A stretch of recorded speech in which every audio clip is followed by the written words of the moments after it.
నారాయణపేట జిల్లా నూతన కలెక్టర్గా సిక్తా పట్నాయక్ బాధ్యతలు స్వీకరించారు. రాష్ట్ర ప్రభుత్వం చేపట్టిన బదిలీలో భాగంగా హనుమకొండ జిల్లా కలెక్టర్గా విధులు నిర్వహిస్తున్న సిక్తా పట్నాయక్ నారాయణపేట జిల్లా కలెక్టర్గా బదిలీ అయిన సందర్భంగా ఇక్కడి జిల్లా కలెక్టరేట్లోని కలెక్టర్ ఛాంబర్లో జిల్లా కలెక్టర్గా ఆమె బాధ్యతలు స్వీకరించారు.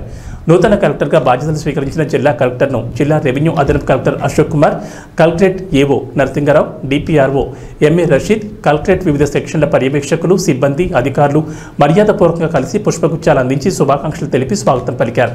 కాగా బాధ్యతలు స్వీకరించిన అనంతరం కలెక్టర్ సిక్తా పట్నాయక్ కలెక్టరేట్లోని వివిధ విభాగాల కార్యాలయాలను పరిశీలించారు.